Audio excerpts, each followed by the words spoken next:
Bonjour à toutes et à tous et bienvenue pour ce nouveau Road to 2000, le sixième. Ça faisait hyper longtemps que j'avais pas fait de vidéo, il y a beaucoup de choses à faire en ce moment, mais je reprends tout de suite et va y avoir les vacances donc je vais faire la masse de vidéos. Tout de suite on analyse une partie que j'ai fait en interclub. Alors avant de commencer l'analyse, je tenais à dire que j'ai pas analysé une partie que j'ai jouée contre une des équipes de Lille. J'avais eu les pièces noires, on avait joué une sicilienne et je me suis fait massacrer. Tout simplement parce que j'ai voulu blitzer tous les coups en mode je connais la théorie, sauf que ce que j'ai joué n'était pas du tout la théorie et je me suis retrouvé très vite mal dans une position où j'avais 2 pions en moins et en plus mon adversaire avait une attaque écrasante donc il m'a complètement laminé. J'étais écœuré après ma partie. Dans tous les cas ça vaut pas le coup de l'analyser, c'est pour ça que j'arrive tout de suite sur cette partie qu'on a jouée il y a maintenant un mois. On avait joué contre une autre équipe de Lille. J'ai eu les pièces noires. Moi je rappelle que pour l'instant j'ai pas de classement Elo Feed, je suis toujours 1199 et j'ai joué contre Louché Théo qui était classé 1199 aussi. Alors lui aussi en fait, hein, il commence la cadence lente donc on sait pas trop son niveau. Alors j'avais encore les pièces noires, là j'enchaîne hein, les pièces noires, hein. Je crois que j'ai eu 3-4 fois les pièces noires d'affilée. Je vous cache pas que j'étais un peu deg sur celle-là d'avoir encore les pièces noires, mais bon c'est comme ça, hein. Au moins je m'entraîne. Là-dessus j'ai un peu plus de mal qu'avec les pièces blanches, bon, comme tout le monde vous allez me dire évidemment. Mais voilà, on commence. Mon adversaire me joue E4. Alors E4, vous savez ce que moi je joue, hein. On joue la sicilienne, on envoie C5 pour contrôler la case D4 et prendre le pion D4 si mon adversaire le joue. Sur ça, mon adversaire me joue C3. Alors pour l'anecdote, mon adversaire m'a avoué à la fin de la partie ne jamais jouer la lapine. C'est la première fois qu'il la faisait. Donc voilà, hein, pour lui en cadence lente, il teste les ouvertures, hein, sans pression mon adversaire. Et donc voilà, on est sur une sicilienne à lapine. L'idée est simple, hein, c'est que les blancs veulent pousser D4 avec l'appui du pion C3 pour échanger en gros mon pion C contre son pion C. Sur ça, il y a deux grandes réponses, D5 et cavalier F6. Moi j'ai joué cavalier F6.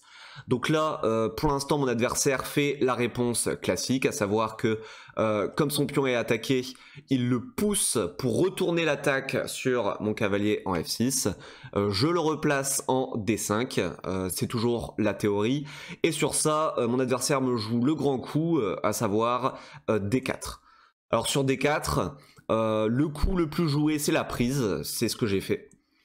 À savoir que sur la prise, on n'est pas obligé de reprendre tout de suite, hein. On peut jouer aussi cavalier F3, profitant en fait du clouage qu'il y a sur le pion D4, parce qu'il y a le cavalier non protégé derrière. Moi derrière je peux pas reprendre, sinon en fait je perdrais mon cavalier avec dame prend D5. Mais là mon adversaire me fait le coup C prend D, classique. Sur ça, moi je suis toujours dans ma théorie, à savoir, enfin ma théorie, c'est-à-dire la théorie, à savoir que je fais D6. D6 très simplement pour attaquer le centre de mon adversaire. Voilà, il a 2 pions au centre, donc j'essaie de contester un peu son emprise sur le centre. Sur ça, mon adversaire a réfléchi beaucoup. Déjà, j'étais surpris, je me suis dit, ah oui, il est déjà hors théorie. Après, il m'a avoué qu'il connaissait pas la lapine, hein, donc en fait, c'est logique avec du recul. Mon adversaire, finalement, opte pour E prend D. Alors, il joue E prend D, c'est pas le coup de la théorie. Normalement, sur D6, le grand coup, il me semble, c'est cavalier F3, auquel cas j'aurais joué cavalier C6. Mais ici, mon adversaire prend. Alors moi, ça me va très très bien, hein, parce que en fait, il se crée un pion isolé. C'est-à-dire, ce pion D4, il n'aura plus jamais l'appui d'autres pions. Il sera obligé d'être protégé avec des pièces. Donc c'est une faiblesse à long terme. Alors à court terme, si il est bien exploité, ça peut apporter un avantage dynamique. Notamment avec les avant-postes en E5 et en C5, mais à long terme, je sais que je serai mieux si j'arrive en finale, parce que ça, c'est clairement une faiblesse. Alors ça, pour l'avoir joué une seule fois en bulette, je sais qu'au moment où il prend, j'ai égalisé avec les noirs. J'ai égalisé parce que ici, je peux jouer le coup E6 que j'ai joué donc, et qui me permet en fait de récupérer le pion en développant mon fou. Sur ce coup, mon adversaire joue cavalier F3. il se développe, logique. Donc forcément, moi aussi je me développe en récupérant le pion. Mon adversaire continue à se développer, il joue fou C4. Le coup qui me vient tout de suite à l'esprit, c'est cavalier B6, parce que dans pas mal de lignes de la lapine, on retourne l'attaque sur le fou, auquel cas ce fou peut soit venir en B5 pour faire un échec, mais là l'échec il m'aurait pas fait trop peur, j'aurais pu proposer l'échange de mon mauvais fou contre son bon fou, et j'aurais été très content, ou il aurait pu replacer son fou en B3, pour garder une diagonale, sauf que là une fois de plus ça me faisait pas trop peur parce que la diagonale elle est murée par les pions F7 et E6, ou revenir tout simplement en D3. Donc j'ai hésité ici avec cavalier B6 et après je me dis est-ce que tu as vraiment envie de bouger le cavalier, parce que le cavalier ici en D5 il est très bien, il est actif, il a une bonne emprise sur la partie. Est-ce que tu as envie de le mettre en B6, auquel cas il jouera plus trop. Et après je me dis ok, si je ne bouge pas le cavalier, il peut faire fou prend, pion prend, et à mon tour je me retrouve avec un pion isolé. Donc je me dis ok, soit je le mets en B6, mon cavalier il joue plus trop mais au moins j'ai pas de pion isolé, ou alors je le laisse là, je l'autorise à prendre et j'ai un pion isolé. Et finalement après une longue réflexion, ici j'ai décidé de le remettre en B6. Alors on verra à l'analyse que déjà c'était une première imprécision parce que le cavalier je pouvais le laisser en D5. S'il prenait c'était pas grave, justement il échangeait son bon fou contre mon cavalier, auquel cas j'étais bien content. Et le pion isolé n'est pas grave parce que mon adversaire a aussi un pion isolé, donc c'est pas du tout dérangeant. Donc voilà, première imprécision de ma part. Sur ça mon adversaire joue fou B3. Et là-dessus, je décide de continuer à développer les pièces. Je joue cavalier C6. Bon, j'ai pas peur de la pousser, hein. S'il pousse, je prends. Alors évidemment, il va peut-être reprendre, je reprends, etc. Mais dans tous les cas, je serais bien content. J'ai peut-être un pion isolé, mais j'ai son bon fou. Et le cavalier qui sert maintenant à rien, au moins aura été changé contre une pièce forte des blancs. Donc sur ça mon adversaire décide de faire petit roc, très logique, moi aussi je fais petit roc, et mon adversaire joue tour E1. Et là sur tour E1, j'ai pris énormément de temps pour jouer mon coup, parce que j'analyse la position, et là je me dis, je suis peut-être pas super bien. Je suis peut-être pas super bien parce que mon roc, il est un peu à poil, mon roc en fait. Ici, je commence à voir rouge parce que je me dis, ok, il y a un fou qui peut arriver, il y a un cavalier qui peut arriver, il y a une tour qui peut coulisser, et enfin, il y a un fou qui, sûrement, va faire un ricochet en C2 pour venir mettre la pression sur mon roc. Et là, je me dis, ah ouais, si je fais pas attention, mon adversaire, il peut avoir une attaque violente sur mon roc. Et là, c'est, plus j'y réfléchis et plus je me dis, ok, je dois pas être super bien en fait. Alors ici, en fait, la position, elle est quasi nulle, hein. C'est une partie qui se joue, en fait, hein. Il n'y a aucun souci. Mais moi, j'ai vu rouge, ici, parce que voilà, je voyais toutes les possibilités des blancs pour m'attaquer sur mon roc, et j'étais pas bien. Donc, sur ça, j'ai décidé de jouer Dame F6. Alors, Dame F6, on va voir que c'est un mauvais coup, parce que la Dame, en fait, ici, elle va être exposée à de nombreuses attaques, et elle va permettre aux blancs de se développer avec gain de temps. Ici, meilleur coup que j'ai vu malheureusement seulement après l'analyse, replacer le cavalier en D5 parce que le cavalier sert à rien. Et ici le cavalier, il a un impact sur la partie. Donc un des coups c'était cavalier D5, fou D7 était jouable. Ou alors le retour du fou en E7 pour essayer de le mettre sur une bonne diagonale, ou enfin H6. Mais bon, moi j'ai joué Dame F6. Dame F6, ici je me suis dit ok, la dame elle va garder un peu le roc, sauf que c'était con parce que mon adversaire va avoir plein de coups de développement gratuits comme fou G5 qu'il s'est empressé de jouer. Alors fou G5 je l'avais vu, hein. Je savais qu'en mettant la dame en F6 il allait faire fou G5, mais là-dessus j'avais calculé ok, dame G6. Sur dame G6, j'avais encore anticipé le coup de mon adversaire. Je me suis dit, il va jouer fou C2, c'est ce qu'il a joué parce que ça permet de replacer le fou sur une belle diagonale vers le roc et en même temps, ça attaque la dame. Donc forcément, je me suis dit, c'est sûr, il va le jouer. Et là-dessus, qui est un coup imprécis de mon adversaire, on verra l'analyse, j'avais prévu de jouer dame H5. Et là, je me suis dit, sur dame H5, qu'on soit d'accord, hein, avant de jouer Dame F6, j'avais vu cette série de coups. Et en fait, j'avais vu, ok, il y a peut-être un monde où bah, j'ai en fait une attaque sur le roc de mon adversaire. Ce que je me suis dit. Alors, en réalité, ni lui ni moi n'avons d'attaque décisive. Qu'on soit d'accord, ici c'est une position ultra lisse d'après l'ordinateur. Mais c'est ce que... Enfin, moi je me suis dit que j'avais de l'attaque. Enfin bref. Là sur ça, mon adversaire me joue tour E4. Alors tour E4, clairement, hein, le plan paraît évident. C'est pas le coup que j'avais vu pour lui, hein. Je pensais qu'il allait plus développer ses pièces, en fait, tout simplement qu'avait les C3. Mais en fait, je me suis dit, ok, mon adversaire, il veut faire coulisser la tour et avoir une double pression sur le pion H7 avec gain de temps parce que j'ai madame qui a attaqué au passage. Donc, sur ça, le premier coup qui me vient à l'esprit, c'est évidemment F5. F5, je me dis... Ok, c'est le coup tout trouvé parce que c'est couteau suisse. Petit 1, ça retourne l'attaque sur la tour. Alors, vous allez me dire ça sert à rien parce que de toute façon il a prévu de faire tour H4. Mais F5 est utile parce qu'il bloque la diagonale du fou. En plus, avec F5, j'obtiens une case de repli pour ma dame. C'est-à-dire, lorsque je vais faire F5 et qu'il va faire tour H4, eh ben, j'ai la case F7 pour ma dame. Et là, mine de rien, j'ai une petite batterie, ça peut être utile. Dans tous les cas, je suis safe. Parce que mon adversaire, ici, il a plus d'attaque décisive comme je pensais qu'il avait au départ. Donc je me dis, ok, il faut que je joue F5. Et là, je continue à réfléchir parce que je me dis, ok, c'est pas le genre de coup à prendre à la rigolade. Et je me dis, oh, il y a F6 aussi.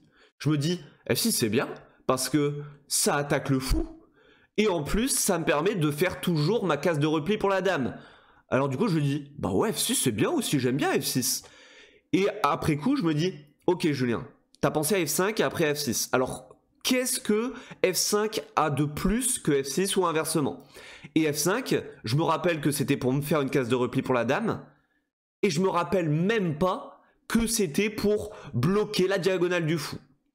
Alors là, je m'en veux énormément en fait, parce que c'était vraiment le coup que j'avais en tête, vraiment le coup que je voulais jouer. Je me suis dit, ok, je suis obligé de jouer F5, parce que au moins, le fou qui est maintenant en C2, bah, il a plus d'attaque, il sert plus à rien en fait, je bloque sa diagonale. Et finalement, je décide de jouer F6. F6, et là encore, enfin, je suis consterné d'avoir joué ce coup, mais bon, c'est comme ça. J'ai joué F6. Et là, forcément, mon adversaire joue quasiment instant tour H4, ce que j'ai vu. Et au moment où moi j'ai vu F6, je me suis dit, putain, mais Julien, t'es un gros teubé en fait. T'es un gros teubé. Parce que je me dis, il va faire tour H4, je mets la dame en F7 ou en E8, mais dans tous les cas, ben, il gagne le pion F7. Et en plus sur échec. Et du coup, je me dis, purée, t'es vraiment trop bête, c'est F5 qu'il fallait jouer. Et là, évidemment, il fallait jouer F5. Et maintenant, en fait, la position des blancs, elle est écrasante. C'est-à-dire énorme avantage blanc. Je suis extrêmement mal, je le sais. Je le sais et je m'en veux énormément de ne pas avoir joué F5. Enfin bref, maintenant, c'est fait, hein, faut continuer maintenant. Je sais que je vais mordre la poussière. Il va falloir que je défende sur le fil, mais voilà. Donc sur ça, je décide de remettre ma dame en 8. Alors la dame, je ne peux pas la remettre en F7. Pourquoi? Alors je réfléchis un peu. Qu'est-ce qu'il a déjà sur dame F7? Dame F7, il a fou échec. Bah oui, parce que je suis obligé de remettre sur fou échec mon roi en H8, sauf qu'il a une découverte avec fou G6. Et ben, il va gagner ma dame, quoi. Il va gagner ma dame. Parce que ça fait une découverte, donc hors de question de jouer dame F7, je suis obligé de jouer dame E8, voilà, seul coup en fait dans la position. Là évidemment mon adversaire joue fou H7 sur échec, alors évidemment je ne vais pas mettre mon roi en H8, je suis forcé de le mettre en F7. Mon adversaire enchaîne avec dame D3, je l'avais vu dame D3, je me suis dit oui, il veut préparer son coup fou G6. En réalité, il pouvait directement faire fou G6, hein, qu'on soit d'accord, parce que sur fou G6, si je prends le fou, eh ben mon adversaire a des coups extrêmement alarmants comme cavalier E5 échec. Alors cavalier E5 échec, si je fais F, prend E, eh ben mon adversaire ici, il a dame H5 échec. Donc là, vous voyez, c'est quasiment terminé, hein, parce que mon roi, il est là. Clairement, je vais me faire mater. Et si je prends du fou, mon adversaire, cette fois-ci, il a toujours dame H5, échec, et je vais là, et je vais encore me faire mater dans pas longtemps. Enfin bref, là, mon adversaire, mais c'était difficile à voir, hein, je pense, un fou G6 quand même. Donc là, il décide de jouer dame D3 pour préparer fou G6. Alors moi, évidemment, j'ai pas envie de me faire prendre en enfilade la dame, donc je joue roi E7. Il met quand même le fou en G6, hein, fait perdre un temps sur la dame et libère la voie de la tour. Donc je replace ma dame en D7. Sur ça, il me joue tour H7, alors tout ça je l'avais vu, hein, évidemment. Il menace de faire tour prend pion et prend ma dame en enfilade. Donc il faut que je bouge mon roi afin de libérer la défense de la dame sur le pion G7. Sur ça, il continue à me mettre la pression avec fou H6. Alors vous avez compris, hein, je peux pas prendre parce que sinon il y a tour, prend, dame sur échec. J'ai pas envie de perdre ma dame, hein, donc évidemment je vais pas faire pion prend. Donc comme il y a deux pressions sur le pion et qu'il a actuellement défendu qu'une fois, je dois défendre avec tour G8. Là vous avez vu, hein, je suis démoralisé franchement dans cette position. Je me dis, enfin Julien, pourquoi t'as pas joué F5? J'ai ressassé ça tout du long. Hein. Pourquoi t'as pas joué F5? Mais bon. Donc là, enfin il développe ses pièces, ça je l'avais vu aussi qu'il allait jouer parce que je me suis dit, là son attaque elle s'essouffle, il a plus vraiment de moyens de mettre de pression, donc maintenant il faut qu'il développe les pièces. Donc sur ça, mon cavalier qui faisait rien, finalement je le remets en D5. Donc là, au passage, je regrette de ne pas avoir laissé mon cavalier en D5, en plus de F5, ça fait beaucoup de regrets. Mon adversaire me joue cavalier B5, je l'avais vu ce coup, met la pression sur le fou, mais moi j'avais calculé fou F4 pour proposer l'échange des fous, parce que s'il accepte l'échange, je me dis que je suis bien, hein, au moins je soulage un peu mon roi qui est faible, et ma position de manière générale. Donc sur ça, il décide de prendre le fou, j'étais assez content, t'es pas obligé, hein, mais il l'a pris. Donc je reprends avec le cavalier. En même temps, je fais une fourchette, je fais perdre un temps sur la dame, il la replace. Et là, pareil, forcément, je prends cavalier prend fou. Hein. Là, vous comprenez, dans la position où je suis en train de me faire démolir.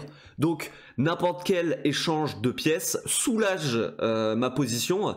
En même temps, ça met un peu plus mon roi à l'abri, si on peut parler d'abri, en fait, là, en l'occurrence, avec avec ce roc qui ressemble plus à rien, la tour qui est là, etc. Mais au moins, ça soulage ma position. Donc là, il reprend le cavalier. Alors là, j'aimerais lui proposer un échange de dames avec dame E8, mais actuellement je peux pas le faire parce que s'il l'accepte, roi prend, il a une fourchette avec cavalier C7, donc je décide de virer d'abord son cavalier. Sur ça, il replace son cavalier en C3, et maintenant je propose l'échange des dames. Alors je me suis dit, je vais proposer l'échange, mais il va pas l'accepter. C'est pas possible qu'il accepte, parce que il a une position écrasante, lui, il a tout intérêt en fait à garder toutes ses pièces pour continuer à me mettre la pression en amenant la dernière pièce qu'il joue pas, à savoir la tour. Et il a accepté l'échange, j'étais choqué. Alors, à noter quand même que j'avais vu comme coup cavalier E7, mais gros teubé que je me suis dit cavalier E7, il va jouer dame F7, attaque la tour, et comment je fais pour la défendre ? Et du coup je me suis dit ok, t'es obligé de la replier, et maintenant il prend le pion, etc. Donc c'est dégueulasse, sauf qu'en fait j'ai pas vu que sur cavalier E7, dame F7, en fait le cavalier protège la tour. Donc c'était ultra débile de ma part de pas avoir joué cavalier E7, coup que j'avais envisagé, mais bon. Donc j'ai joué dame E8 et il accepte l'échange, miracle. Je me suis dit quoi? Alors là, trop content parce que forcément je reprends la dame. Et alors là par contre, si vous regardez ma position, il n'y a plus trop de danger en fait. C'est-à-dire d'une position écrasante, alors vous le verrez à l'analyse, parce que je vais mettre à la fin, mais une position à plus 6, et je passe à une position où j'ai plus qu'un pion de moins. Voilà. Et le pion de plus qu'il a, c'est ce pion isolé. Donc je me dis, waouh, qu'est-ce que je m'en sors bien. J'ai de la chance, purée, j'ai de la chance. Donc sur ça, mon adversaire décide de pousser le pion. Alors là, pareil, j'étais surpris par ce coup, parce que je me suis dit, au pire, je fais ça en fait. Je fais pion prend. Fait cavalier prend, ok, mais limite, je mets le roi en F7 et je m'en fous un peu. Alors s'il fait cavalier là, je bouge la tour et tout. Mais je me suis dit, avec l'esprit un peu alambiqué que j'ai, je vais faire cavalier B4. Alors pourquoi je voulais faire cavalier B4? Je voulais récupérer du cavalier peut-être. Et je me suis dit sur pion prend, bah je suis content, je fais fou prend. Donc voilà, je me rappelle plus trop pourquoi hein, j'ai joué cavalier B4. Là avec le recul, je me dis que j'aurais juste dû prendre, mais bon. Donc là il prend le pion, alors là je suis très très content parce que ce fou qui n'a rien fait de la partie, il me permet de le développer gratuitement. Donc trop content, je fais fou prend. Là, alors le clouage de la tour je l'avais vu, hein, mais j'ai vu que j'avais roi F7 tout simplement. Là, il décide de faire B3 parce que le pion qui était en A2 est attaqué actuellement 2 fois. Donc il fait B3 pour le protéger, murer la diagonale du fou. Et maintenant, j'active enfin ma tour. Alors à la base, je voulais mettre la tour en C8 pour virer le cavalier. Mais je me suis dit, ok, le cavalier il va en E4 et après il peut menacer des fourchettes comme ça. Donc ça doit pas être terrible, tour C8. En fait, j'ai pas vu que sur cavalier E4, je pouvais juste jouer tour D8, tout simplement. Mais bon. C'est comme ça, du coup je décide de mettre plutôt la tour sur la colonne ouverte D. Alors c'est pas un mauvais coup non plus, hein, mais tour C8 c'était plus fort je pense. Là il décide de replacer sa tour parce qu'il a remarqué en fait que la tour ici n'avait plus de raison d'être, hein, il a plus d'attaque sur mon pion, donc maintenant il est temps de replacer cette tour, de la réactiver. Moi je propose des échanges, en fait dans la position où on est, je comprends que c'est ultra nul, pour moi c'est une position ultra lisse, donc on échange les pièces, comme ça on fait nul et on n'en parle plus. En même temps, j'ai eu ma dose d'émotion avec la position écrasante qu'il avait, je me dis allez on fait nul et on n'en parle plus, chacun rentre chez soi. Il accepte l'échange, je reprends du fou. Je reprends du fou parce que j'aimerais bien en fait continuer à échanger les pièces en fait, tout simplement. Et en même temps si j'arrive à lui doubler les pions, ça doit être pas mal.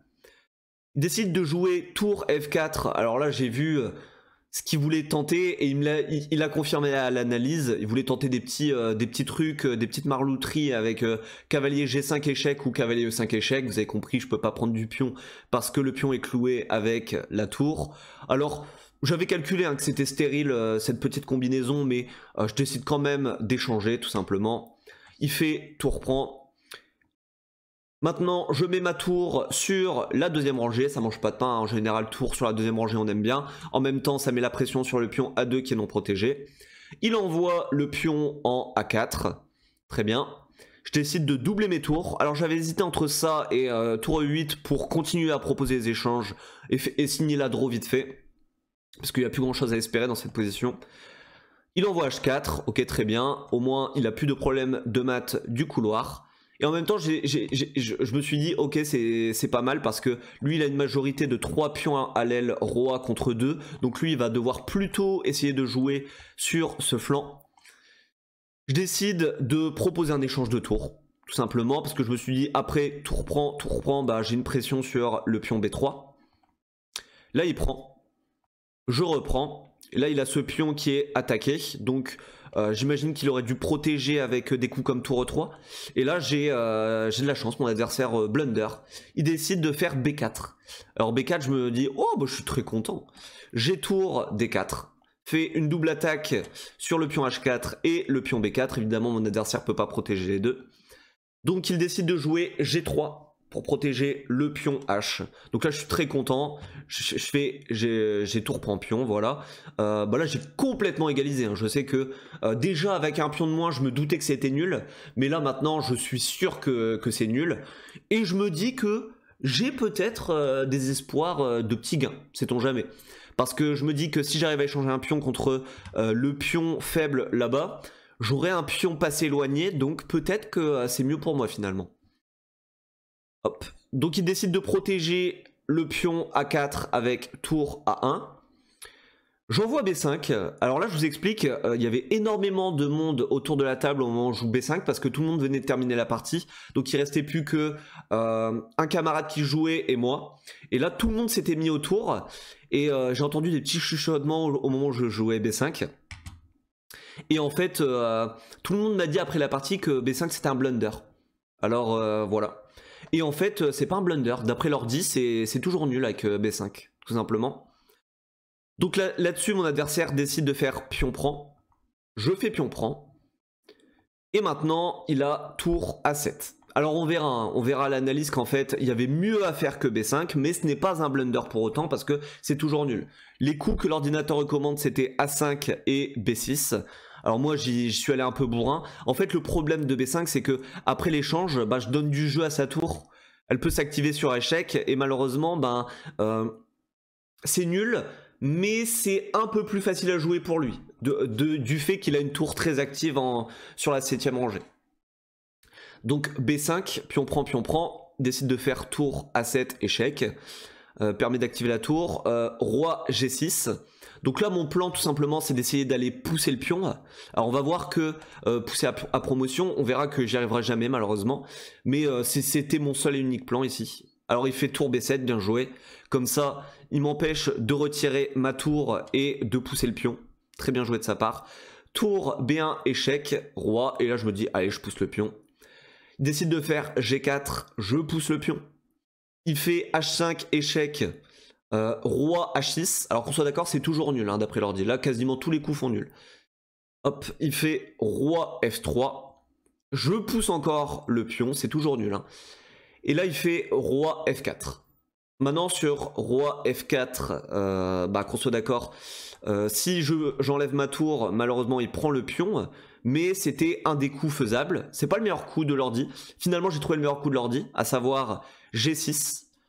G6, c'est le meilleur coup. Je suis content d'avoir trouvé parce que je me suis dit que c'était pas spécialement facile à trouver.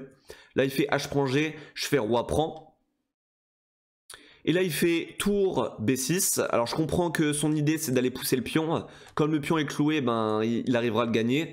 Donc, en fait, le blunder de la partie, il est là.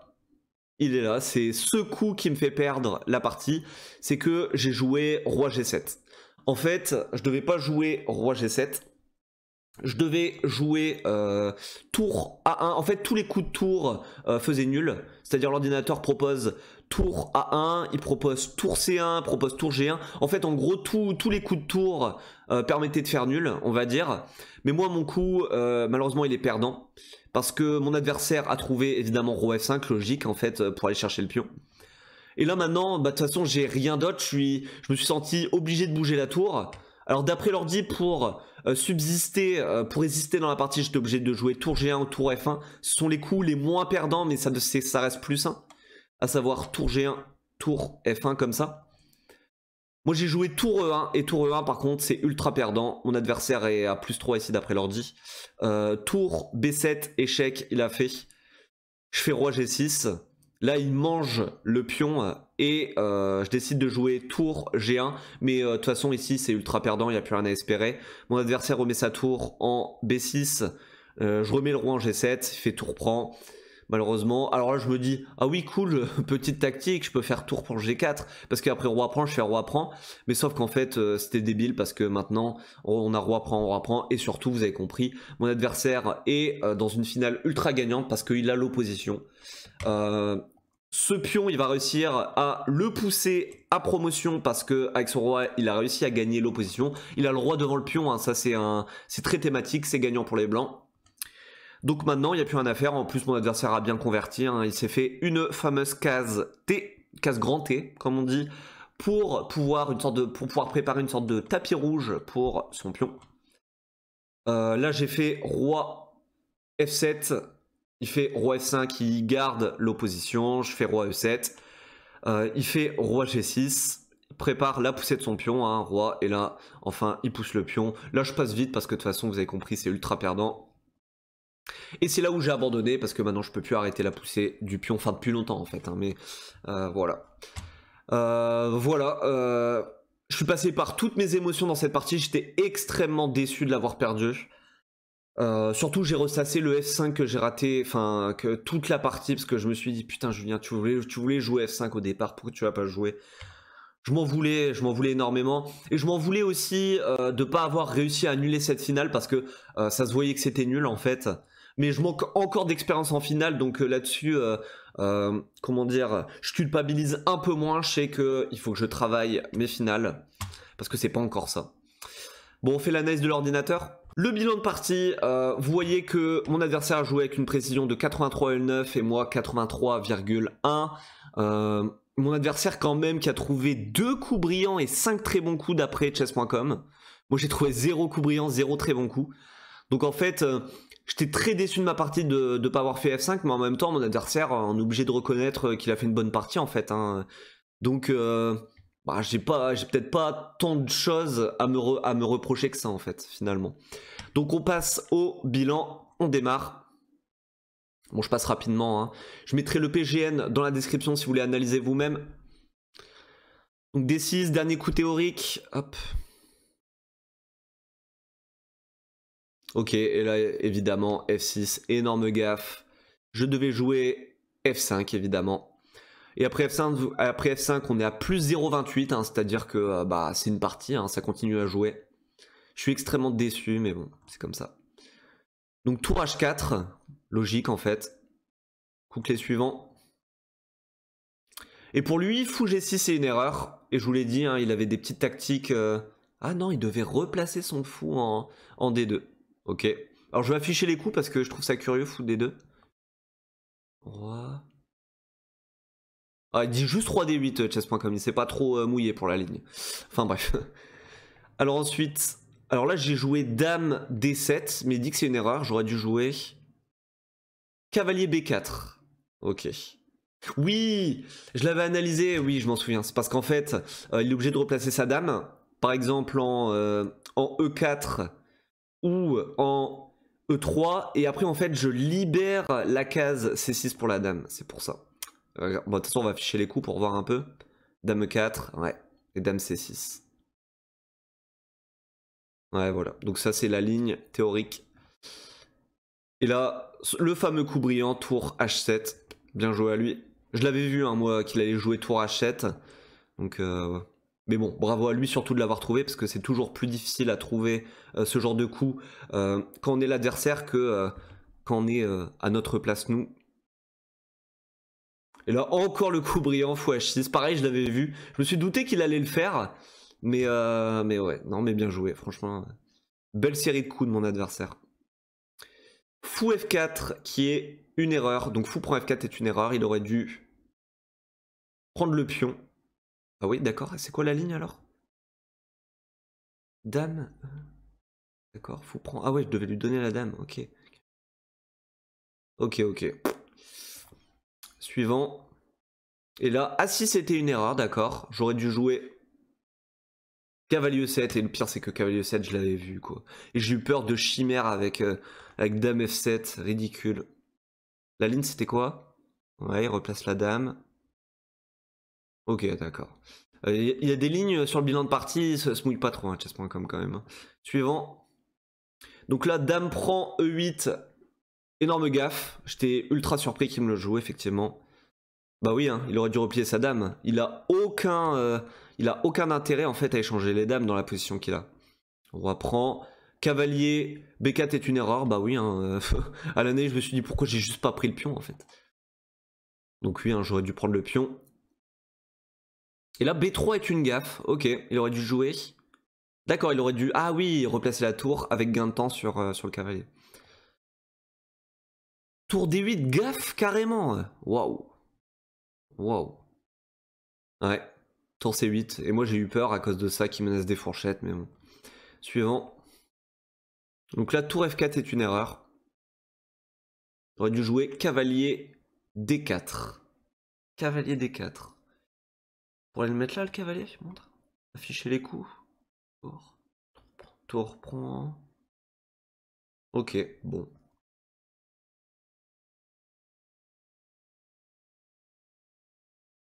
Bon là, il n'y a pas trop d'erreurs pour l'instant dans la finale. Et voilà, l'erreur qui met le feu aux poudres, comme on dit. Ouais, j'aurais dû jouer tour A1. Le coup de tour. En fait, j'ai analysé après, et je suis pas encore à l'aise en finale, mais j'aurais juste dû faire des tours échecs autant que je peux. Et en fait, avec les blancs, après avoir gagné ce pion, ils ont plus trop de progrès à faire, ils arrivent plus trop à avancer. Même s'ils ont un pion de plus, en fait, ça va mener à la nulle, quoi. Et là, roi F5 qui trouve, bien joué à lui. Tour E1 qui est une énorme gaffe, plus 10 d'après l'ordi après ça. Et j'aurais dû jouer tour F1. Ah, tour F1 c'est plus 0,94, ça veut dire que c'était pas encore terminé. Moi j'avais vu qu'il allait jouer F4 en fait. Ah même pas, il prend. Ah oui, non il prend, il protège, bah oui. Ok. Tour B7, excellent coup. Roi, tour. Ouais, Et là, excellent coup. Et là, vous avez compris, hein, c'est terminé en fait. Hein. C'est terminé. Félicitations à mon adversaire, hein. Comme vous voyez, il a largement mérité sa victoire. 2 coups brillants, 5 très bons coups. Il a quasiment toujours été devant, donc c'est assez logique qu'il gagne, hein, compte tenu de la partie. J'espère que vous avez apprécié cette vidéo Road to 2000, c'était le numéro 6. Je vais revenir avec plein de nouvelles vidéos, il va y avoir les vacances, je vais pouvoir tourner quelques vidéos et vous proposer du contenu. Dites-moi dans les commentaires s'il y a quelque chose en particulier que vous aimeriez que je traite sur ma chaîne. N'hésitez pas à liker cette vidéo et à vous abonner. Je vous donne rendez-vous pour une prochaine vidéo. Ciao ciao.